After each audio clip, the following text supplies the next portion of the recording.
Está no ar o Jornal do Senado. Eu sou Paula Groba. E eu sou Ricardo Nacaoca. E estes são os destaques de hoje do Jornal do Senado, que começa agora. Senado conclui votação de novas regras para a liberação de emendas parlamentares. Comissão aprova a vinculação de recursos para a primeira infância. Senadores vão avaliar efeitos da seca no Pantanal.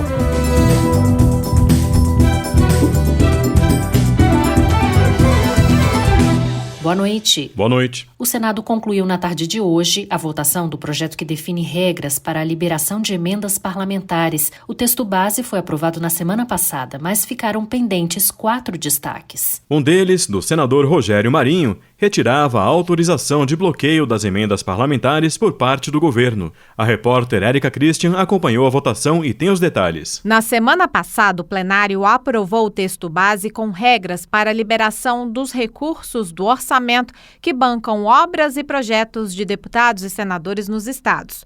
Os repasses estão suspensos desde agosto por decisão do ministro do Supremo Tribunal Federal, Flávio Dino, que alegou falta de transparência. Na votação desta segunda-feira, os senadores retiraram do projeto a palavra bloqueio. Segundo o líder do governo em exercício, senador Otto Alencar, do PSD da Bahia, essa mudança fará com que o Legislativo seja o único poder fora das regras de cortes orçamentários nos momentos de dificuldade em caixa. Não é que seja melhor para o governo. Aqui, fazendo bloqueio, deve-se fazer bloqueio em todas as esferas do governo, executivo, judiciário e legislativo. Então ficou só liberadas as emendas parlamentares. Essa situação é uma situação que eu considero de alguma forma de risco e até sensível. A outra mudança retira a destinação obrigatória de metade das emendas de comissão para a saúde. O senador Marcos Rogério, do PL de Rondônia, negou que essa alteração represente menos recursos para a área. Nas emendas de comissão, vai obedecer o critério da área temática de cada comissão. E no caso dos parlamentares que compõem essas comissões entenderem que é o caso de ampliar recursos para a saúde, eles poderão fazê-lo, mas não por obrigação. O projeto, que volta à Câmara dos Deputados, determina que as emendas parlamentares sejam destinadas para obras estruturantes e áreas específicas e prevê acompanhamento do Legislativo local e fiscalização do Tribunal de Contas da União. E o Senado vota nesta terça-feira o projeto de lei que permite ao Ministério da Fazenda zerar o imposto de importação para medicamentos adquiridos no regime de tributação simplificada, com licença limitada a $10 mil, ou cerca de R$57 mil, para uso próprio por pessoas físicas. A proposta, já aprovada na Câmara, reúne dispositivos de medidas provisórias que previam mudanças na tributação de bens importados, mas que perderam validade. O governo editou uma portaria que mantém a isenção para medicamentos importados via remessa postal ou encomenda aérea, desde que atenda às exigências da Anvisa. A Comissão de Assuntos Econômicos aprovou a vinculação de 25% dos recursos do Fundo da Criança e do Adolescente para a primeira infância, que é o período do nascimento aos 6 anos de idade. A proposta seguiu para a Comissão de Direitos Humanos. Repórter Bruno Lourenço. A relatora, senadora professora Dorinha Seabra, do União do Tocantins, destacou que a proposta, já votada na Câmara dos Deputados, não acarreta aumento de despesas para a União.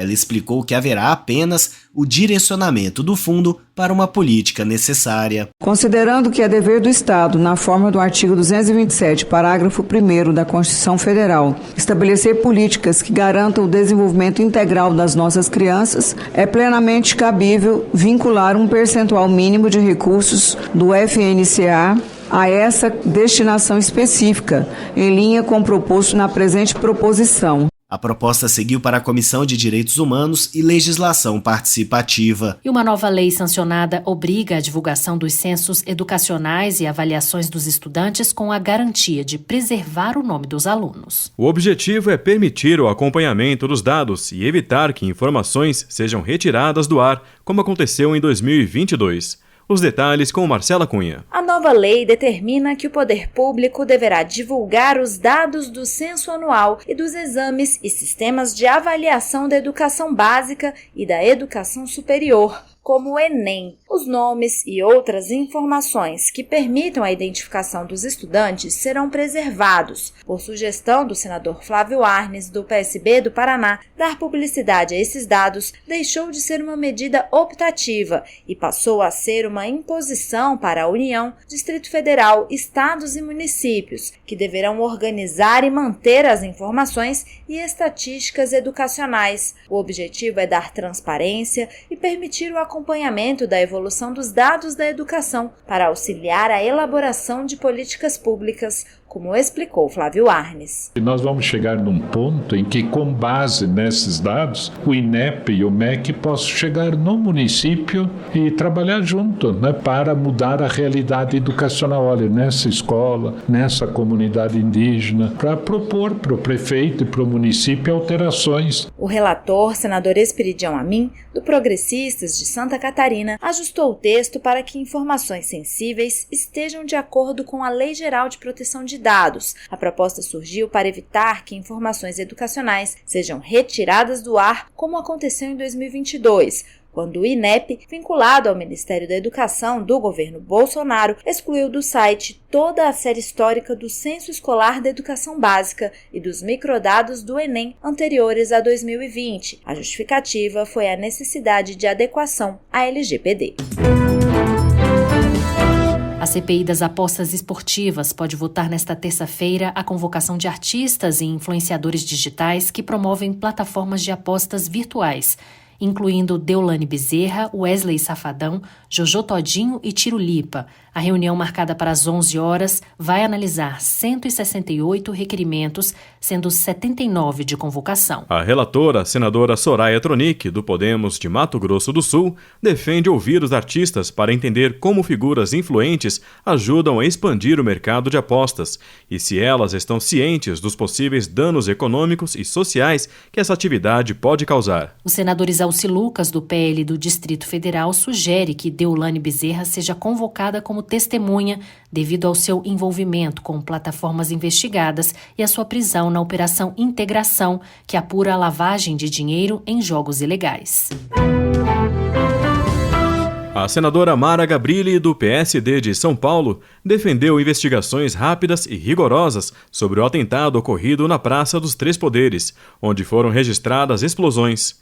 Ela ressaltou que a violência e os ataques contra as instituições não podem, em hipótese alguma, ser normalizados. Já o senador Hamilton Mourão, do Republicanos do Rio Grande do Sul, afirmou que o parlamento precisa refletir e agir frente aos recentes acontecimentos. Ele pediu o fim do ódio e da polarização política extrema, que, segundo ele, pode levar a episódios de convulsão social. Mourão classificou as explosões como uma ação tresloucada e isolada de um fanático que poderia ter causado a morte de pessoas inocentes. As comissões de Meio Ambiente e de Educação vão visitar o Pantanal Mato-Grossense nesta quinta-feira. Os senadores vão avaliar os efeitos da seca prolongada no bioma. Mais detalhes com o repórter César Mendes. As comissões de Meio Ambiente e de Educação avaliam in loco nesta quinta-feira os impactos da severa estiagem que atingiu o Pantanal, provocando diversos incêndios florestais na região este ano. O autor do requerimento, o senador Wellington Fagundes, do PL de Mato Grosso, destacou que um estudo recente do MEP Biomas apontou a redução de 61% nas áreas alagadas nos últimos 38 anos. Ele disse que entre 2019 e 2024, o fogo devastou mais de 5,8 milhões de hectares do Pantanal, atingindo áreas que antes ficavam permanentemente molhadas. Essa diminuição das áreas alagadas está acompanhada de períodos de seca mais prolongados e cheias mais curtas, condições que têm agravado a ocorrência de incêndios intensivos. Wellington Fagundes pediu à Câmara dos Deputados rapidez na votação do Estatuto do Pantanal, aprovado em julho pelo Senado.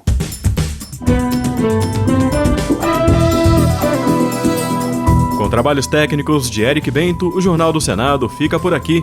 Acompanhe agora as notícias da Câmara dos Deputados. Boa noite. Uma boa noite e até amanhã.